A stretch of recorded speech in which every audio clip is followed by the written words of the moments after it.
Welcome to today's video. This is a B1 level science lesson, and today we're going to be talking about chemical equations. So what is a chemical equation? So here are some examples showing how different compounds combine to produce new compounds, and the equation is just the way to express that mathematically. So all the images below show changes in matter, and are they chemical or physical changes? So ice melting would be a physical change. Wood burning is a chemical change.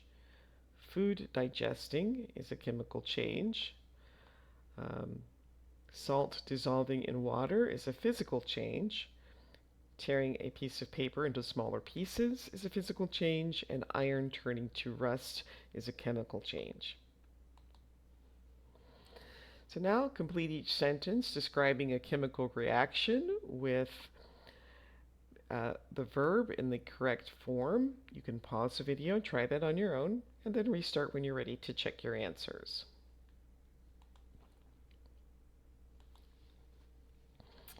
Right, so when wood burns, it undergoes a chemical reaction with oxygen in the air, producing heat, light, and carbon dioxide. And when iron reacts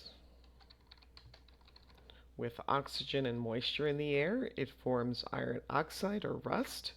And here's the way you could express that with an equation in words. When you eat food, your body chemically breaks down nutrients into simpler substances. So here's an example. The complex molecules are broken down into nutrients or simpler molecules. And when you bake a cake, the ingredients undergo chemical reactions to produce a cake. And here's an example of a chemical equation to express what happens. Okay, so we're going to look again at the symbols. So what is the meaning of plus, and what is the meaning of the right-facing arrow? So plus means to combine, and the right-facing arrow means produces or equals. So wood combined with oxygen produces carbon dioxide plus water plus heat plus light. So that would be the way that you could read those equations.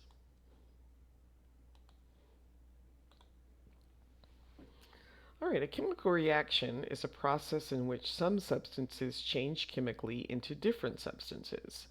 So using the image, match each part of a chemical equation to its definitions. So we have the parts labeled here, the coefficients, the subscript. These are the reactants, the reaction arrow, the chemical formula, the products, and the state of matter. So go ahead and try to match these with the correct definitions, and then restart when you're ready to check your answers. All right, so reactants are the molecules that are present at the start of a chemical reaction. Products are the molecules that are created in the chemical reaction. The reaction arrow is letter F, the arrow that points from the old thing to the new thing. Coefficient, numbers that are written in front of a chemical formula. Subscript, numbers that follow the element symbol in a chemical formula and show how many atoms of that element are in a compound. So here we have 2, so that means there are 2 atoms of hydrogen, 2 atoms of oxygen. And state of matter is the form of the product. Is it a solid, a liquid, or a gas?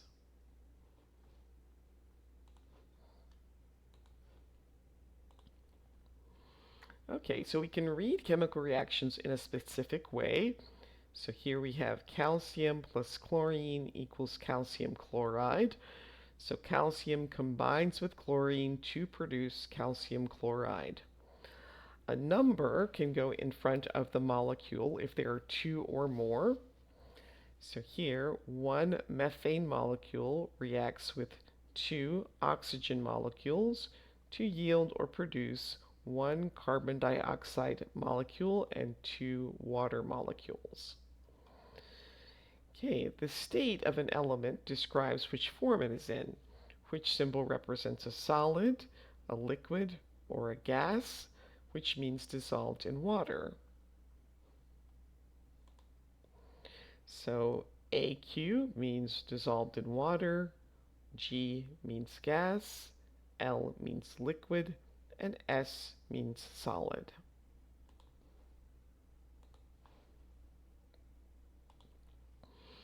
So how can you read the following equations?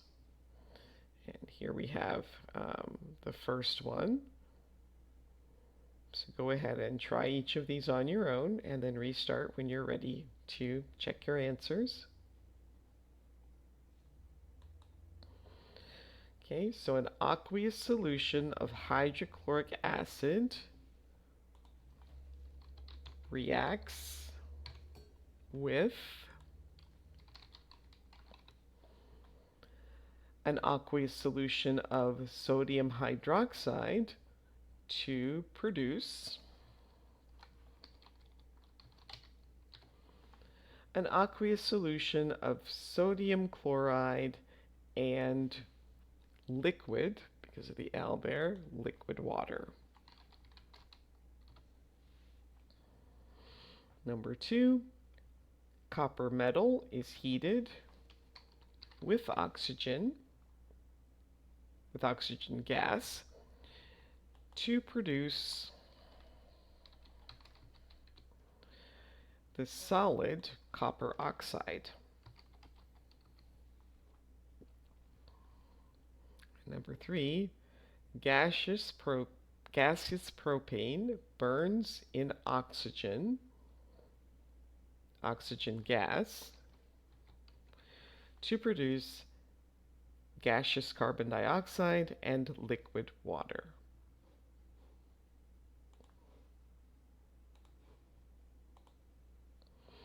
All right, now you can read the text either on your own and answer the questions, or you can follow along as I read. All chemical reactions can go in either direction. Most of the time, one direction is more common, so we write the arrow in that direction.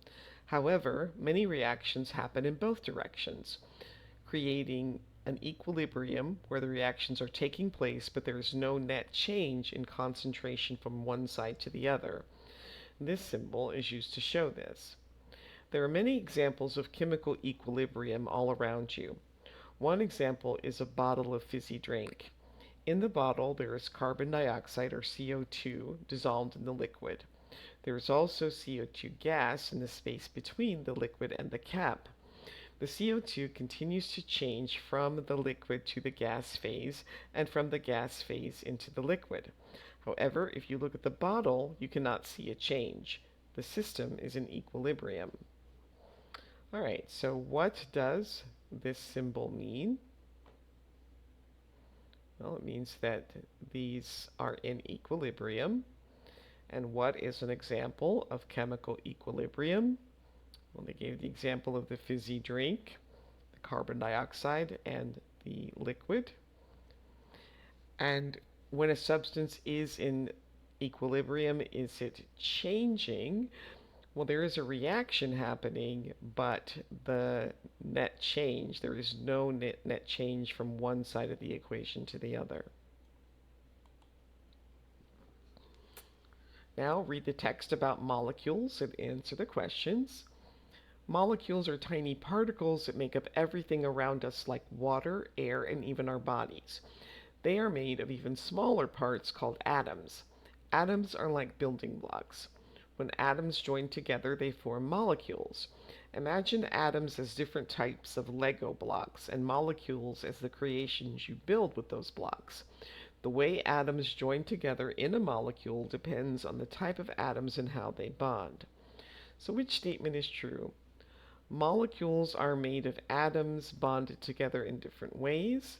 Molecules combine together to form atoms, or atoms are made up of molecules. So molecules are made up of atoms. That is true. Molecules combine to form atoms. That's false. And atoms are made up of molecules. That's false because the atoms are the building blocks.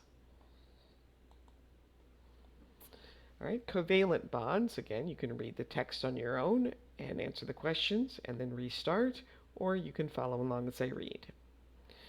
The most common type of bond is called a covalent bond. It's like atoms holding hands by sharing electrons. This bond keeps the atoms together to form a molecule. A covalent bond is very strong and holds the atoms together tightly. For example, in a water molecule, H2O, the hydrogen atoms share electrons with the oxygen atom, forming covalent bonds. Covalent bonds play an important role in chemical reactions. They keep the atoms connected until the reaction happens. During a reaction, covalent bonds can break and new bonds can form. This changes the molecules and creates new substances. So which statements below are true? Covalent bonds happen when atoms share electrons. These bonds are weak. Water or H2O is an example with covalent bonds. The bonds can never break and form new ones. Covalent bonds help create new substances and reactions. So covalent bonds happen when atoms share electrons. That is true. These bonds are weak. That is false. H2O is an example with covalent bond. That is true. These bonds can never break and form new ones. That is false. And covalent bonds help create new substances in reactions. That is true. And which picture shows the covalent bonds? Well, it's picture A.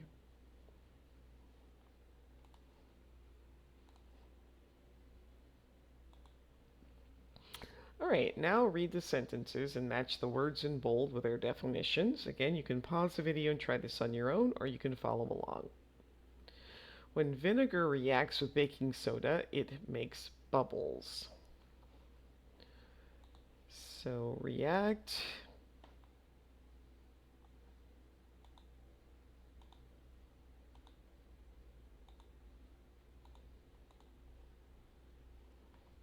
Oops, sorry about that. Trouble here. All right. Say it's to undergo a chemical change. We combine hydrogen and oxygen to make water. That would be to mix two substances together. When acid combines with metal, it produces hydrogen gas, that's A, to create as a result of a reaction. Heat can break down into water and oxygen. That would be to separate into smaller parts. Fire releases heat and energy. So to let go of or to set free a substance, often a gas. And iron changes to rust when it reacts with oxygen, that is to become different or to transform. All right, so complete each sentence with one of the verbs below. Again, you can pause the video and try these on your own, and then restart when you're ready to check the answers. So water can change into ice when it freezes. Iron will react with oxygen to form rust.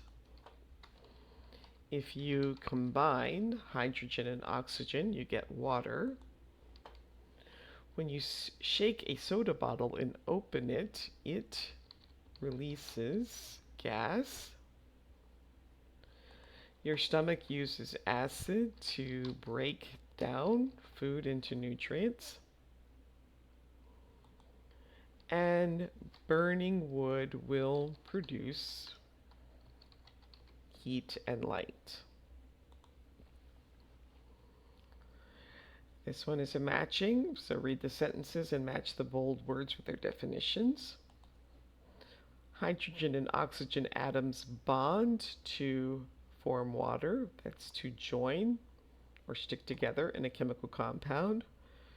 Sugar dissolves in water to make it sweet. That's to mix a solid with a liquid so that it becomes part of the liquid. Heating causes water to boil and turn it into steam. So heating is to raise the temperature of a substance.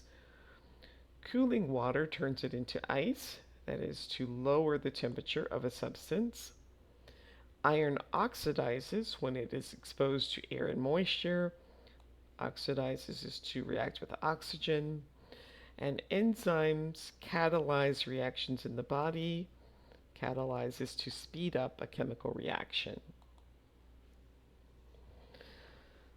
All right, again, you can pause the video, try these on your own, and then restart when you're ready to check your answers.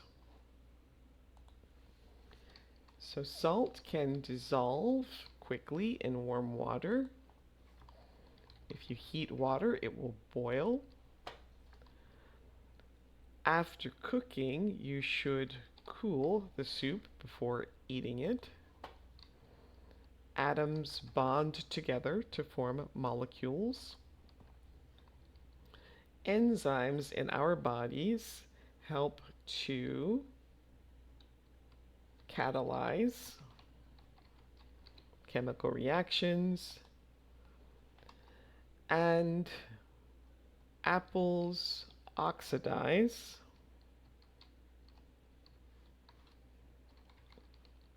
and turn brown when they are cut and exposed to air. All right, so read the chemical chemical equation example, and then try to read the other equations. So here we have 2H2 and O2 are the reactants, hydrogen gas and oxygen gas. The arrow indicates the direction of the reaction from reactants to products, and 2H2O is the product, which is water. So here the equation, 2H2 combined with O2 reacts to produce 2H2O. So hydrogen gas reacts with oxygen gas to form water.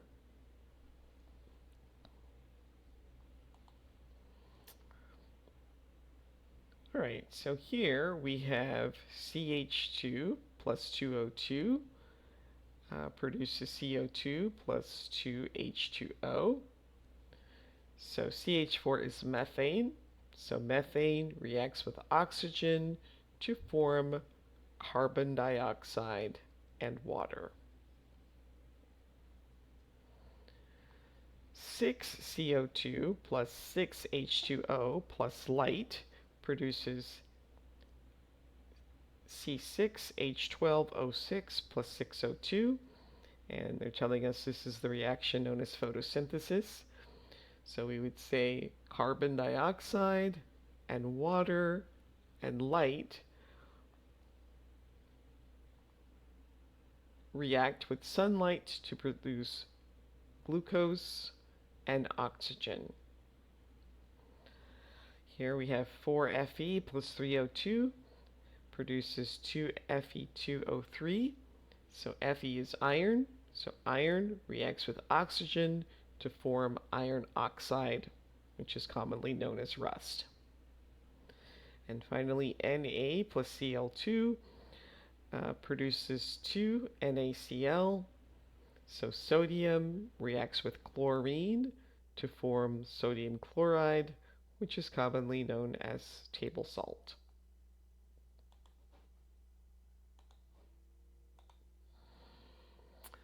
Now, decomposition is showing when things are broken down into their different parts.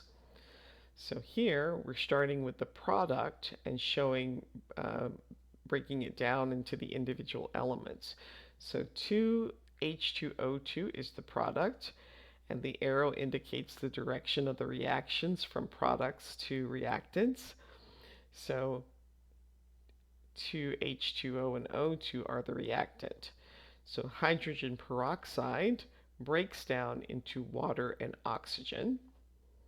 So here, H2CO3 is carbonic acid, and it breaks down into CO2, carbon dioxide, and H2O water. And this reaction occurs naturally in soft drinks when they lose their fizz. Here, CaCO3 is calcium carbonate, and it breaks down into calcium oxide and carbon dioxide. All right, prefixes are commonly used when naming chemical compounds, and put the prefixes for the numbers 1 through 6 in number order.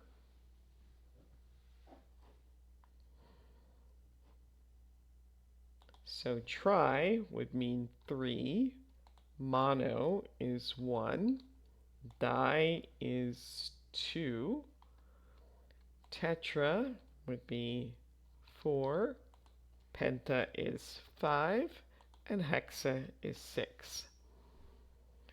All right, and so how would you write the following compounds? So go ahead and try these on your own, and then I will show the answers. So dinitrogen hexafluoride would be written N2F6. Sulfur dioxide would be SO2. Diphosphorus pentoxide would be written P2O5. And carbon disulfide would be CS2. Dinitrogen tetroxide would be N2O4.